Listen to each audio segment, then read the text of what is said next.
Okay, it's been a while. We're done with chapter 5. The chapter 5 is. What's number? Chapter 5. Uniform flow in open channels. And we've discussed how to solve for discharge um, in open channels, considering that the flow is uniform. And we also discussed about most efficient cross sections. And let's proceed to chapter 6. Chapter 6 is alternate stages of flow. Okay, alternate stages of flow. So what is alternate stages of flow? So for a given total specific energy E, for an open channel flow, there exist two stages. There are two stages. For a given energy E, there are two possible stages or depths of flow that will give the same discharge. These are the upper stage and the lower stage, and this can be best explained by graphing our equation here. Our equation, which I have explained before in the previous chapter. So the total energy E in an open channel for a certain section in an open channel is equal to V squared all over 2G plus D. So this is the same energy equation we have discussed before in our previous topics. So what is missing in this equation is the pressure, because we cannot, the pressure energy or the pressure head, which we cannot include because we are dealing with open channels. We cannot pressurize open channels. No. So pipes pwede, yung mga closed conduits pwede. Now, if we try to manipulate these equations and express it in terms of the velocity v, we will be arriving with this particular equation. And if we are to solve for the discharge in terms of the velocity and the area, we will just be multiplying the area of the flow with this expression of the velocity. So if we graph natin tong equation na ito, we will be arriving with this particular graph sa second page ng inyong manuals. Okay, so this will be our graph now. So if we try to look into this graph, we have the graph. The following important characteristics are of open channel flow may be observed. No, this may be observed. Number one here is there is a depth of flow DC which maximizes the flow Q. This is called the critical depth or critical stage of flow. Pag ginaf natin to, no, yung equation natin, ito, this equation, Q sa may horizontal axis and then vertical axis would be E here. Graph natin. So we can observe, so with the graph, no, you can try it and using any value of Q or E. No. You can try to graph it. So there is a depth of flow DC, D sub C, which maximizes the flow Q. This is called the critical stage or critical depth. So itong meron tayong depth dito. So the discharge is maximized and no, Q, okay, with the same amount of energy. So the discharge is maximized. So we at that depth we call that the critical depth or critical stage. Okay, and okay. And second, for any value of Q between 0 to maximum Q, ito, from 0 there, or pwede naman dito, yeah, from 0 to Q max. Between those points, there are two possible depths of flow, D1 and D2, occurring with same specific energy E. So these are the upper stage and lower stage of flow, respectively. Collectively, these two stages of flow are known to be alternate stages. So there are two, for any value of Q between 0 and Q max, itong points na to, there are two possible depths of flow. No? With the same amount of discharge and a specific energy, we can have two possible depths. So the upper stage and the lower stage. Okay. So for example, dito yung upper stage natin, same depth, same energy, no, same energy, same discharge. Ito, same lang yung discharge. There are two possible depths. So this is the upper stage. Ito, depth natin ay mas malaki or mas mataas, but the velocity would be slower. Okay. So the depth would be higher, but the velocity would be slower. And the second depth of flow, second possible depth of flow is the lower stage, which is characterized by depth that is smaller compared to the first depth, no, yung depth natin. Okay, but the velocity would be higher, so faster compared to the upper stage velocity. Okay, so why do we need to study? Why do we need to understand these particular topics? No, this topic, of course, the design of open channels.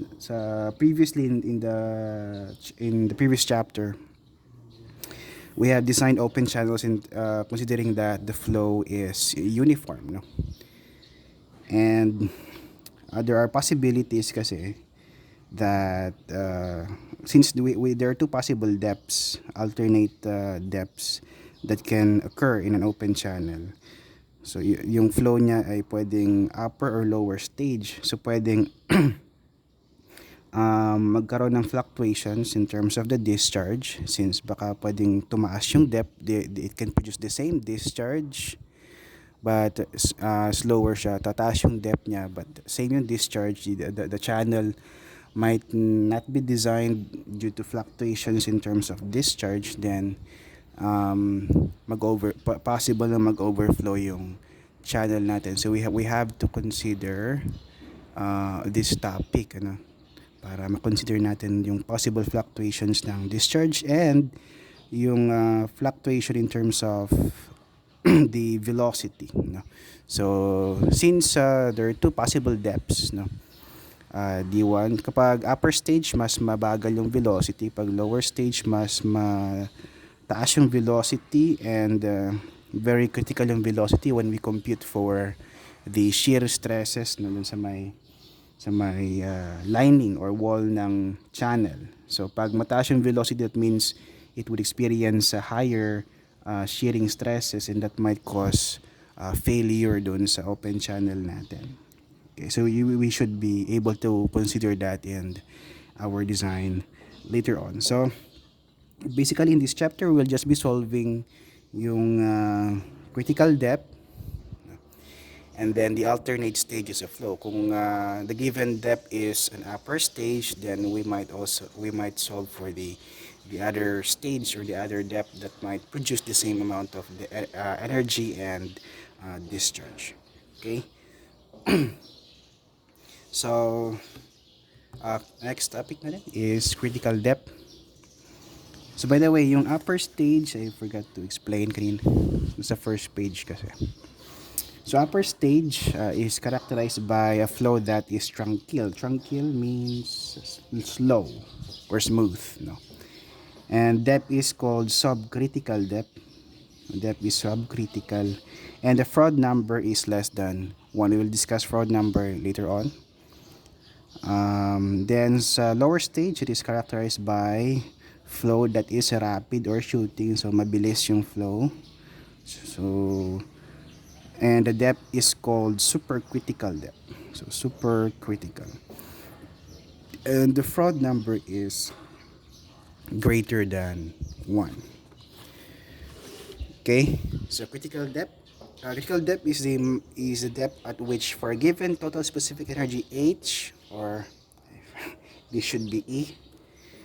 Please change the notation in your modules. The discharge is maximum. Okay. So E, for a given specific energy E, ito. So same energy, specific energy E. The discharge is maximum. Ay, dito sa may graph natin. So for the same na specific energy, the discharge is maximum. Ito yung depth natin. So ito yung horizontal axis natin is the discharge, vertical axis is the specific energy E. So we have this point where Q is maximum. So the depth at that point is, we call that the critical depth. So critical depth is characterized by the following. So it produces a critical velocity. Ano yung critical velocity natin using the graph? Ito yung critical velocity natin. If this DC, then that is VC. So same amount of energy, but the discharge is maximum. Then we also have the critical slope, characterized by critical slope. So the slope that produces this kind of depth, produces the same depth and velocity, that is the critical slope. So remember, open channels rely on gravity to flow. So kung walang slope yung open channel, then the liquid will be stagnant. And the Froude number is exactly equal to 1. Okay? So yan. So we normally solve for critical depth. So we normally solve for the critical depth to identify whether a certain flow in open channel is nasa subcritical or supercritical, or upper stage or lower stage. So if the depth is higher than DC, okay, if we can solve for DC, so meron tayong given na depth ng flow. So we do not know if that is upper or lower stage. So if we can solve for DC, for a given specific energy E and discharge, if we can solve for DC, okay, then we can identify whether the flow is upper or lower stage. So if the depth is higher than DC, that means the flow is nasa upper stage. And if the depth is lower than DC, then nasa lower stage or subcritical yung flow natin. So we normally solve for DC for us to identify if the flow is upper or lower stage. Although there are other methods in identifying if the flow is upper or lower stage. So how do we solve for DC?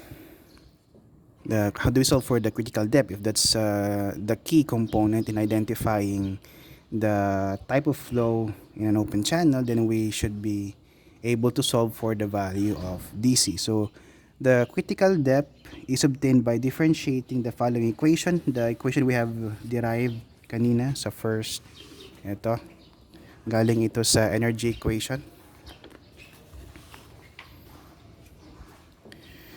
Okay, so critical depth is obtained by differentiating the following equation, ito, with respect to D, and setting dq, derivative of discharge in terms of the depth, we equate that to 0. Okay, so A is the cross-sectional area of flow, which is a function of D, of course, and E is the specific energy, which is constant. Okay, so the critical depth for a rectangular, if we do the operation, we take the derivative of this equation, although I have not included it in our module. Okay, we will be arriving with this particular equation or formula to solve for the critical depth for any rectangular channel. Okay, so DC is the cube root of Q squared all over G. Okay, where Q here, small letter Q, is the unit discharge. Ano yung unit discharge? It is discharge per unit width of the channel. Since we are dealing with rectangular sections, so we can if the section is the width of the section is very long, we can analyze, just since uniform naman nito, hindi naman siya varying yung width niya, so we can analyze a a strip, 1 meter or one unit strip of the channel, okay, for rectangular sections. So DC would be equal to this. So Q, the discharge per unit width of the channel, is the product of the velocity and the depth, or Q all over B kung given yung width ng channel natin. Okay? And Froude number is the ratio of the inertia force to gravity force, just like Reynolds number. Froude number is computed to identify whether the flow is upper or lower stage, or is subcritical or supercritical.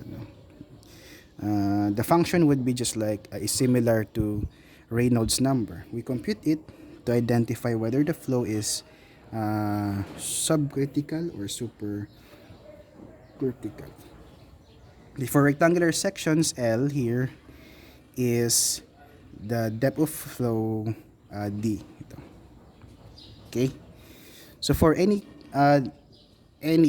section, so pwedeng triangular, trapezoidal, or ano pa yung mga any possible sections. The critical depth DC can be computed using the following formula. Ito.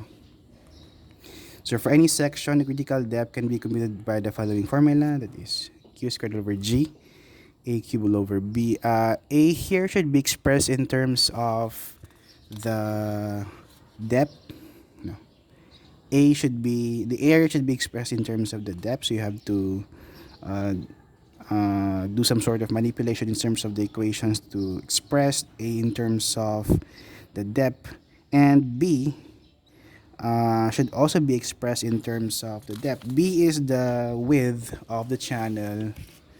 Ito, yung width ng channel. And it should be expressed in terms of the depth. So, kung trapezoidal yung channel, this is B, no? Yeah. Kung triangular yung channel, then this is also B. So any section. So this B should be expressed in terms of D, so that the equation or the formula here should be in terms of D lahat ito. Okay, in terms of D lahat ito. So the resulting value of D would be the critical depth. Okay. Ayan.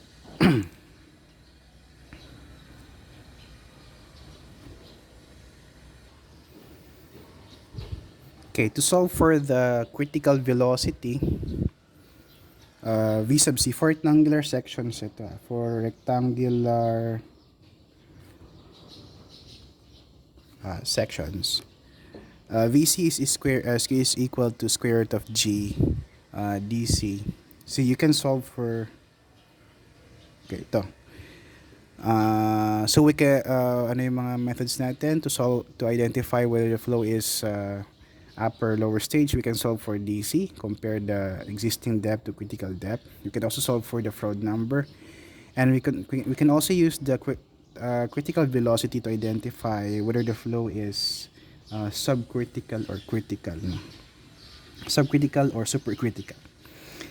So if we can solve for VC, the critical velocity, the velocity that produces the maximum discharge. If the velocity is exactly equal to the critical velocity, then the flow is the critical stage. Okay. And if the existing velocity is less than the critical velocity, ibig sabihin mas mabagal siya. So mas mabagal compared sa critical velocity, that means the flow is on the upper stage. And if the existing velocity is greater than, mas mabilis siya compared sa critical velocity, then the velocity or the flow is at the lower stage or supercritical stage. Okay. So if the discharge is fixed and the specific energy is plotted against the depth of flow D, the graph of the equation is represented using this graph, no? So kanina kasi ang assumption natin was that the energy is fixed, no? But energy is constant, energy is fixed. What would be the ang graph ko kanina is the critical depth, no? So if the discharge is fixed here, we can plot yung energy tapos yung depth.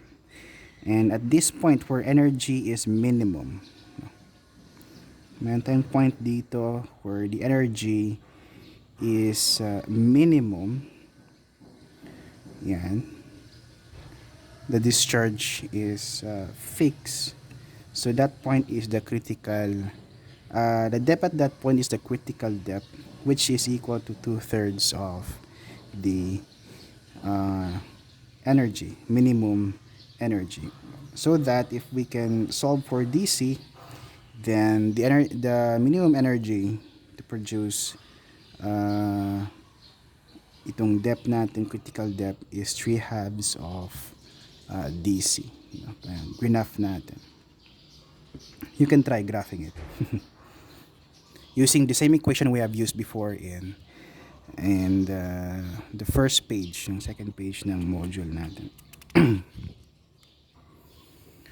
Okay, so that's all. So we need to remember is, so try to summarize. So sa chapter na ito, we're just going to solve for usually yung the critical depth, okay, critical velocity, Froude number, ano pa? So any problem related to those, no? So why do we need to study this particular topic? Now, of course we need to study this topic para ma-include natin sa design ng open channels. No, so since there are two possible depths, no, so in a certain energy, fixed energy and discharge, there are two possible depths. So we need to account for the increase of depth or increase in terms of velocity, you know, since velocity is a critical value to solve for the shear stress, and shear stress might contribute in the failure of the lining of open channel. So we need to design the open channel na to resist such shearing stresses kapag nasa supercritical stage yung flow. And then kapag nasa upper stage naman, the depth would be higher. So pwedeng yung channel natin ay mag-overflow, ano. So we need to account for the possible increase of depth pag nasa upper stage yung flow. Okay? So yun. So normally, yun yung those are the kinds of problems we'll be dealing with this particular chapter.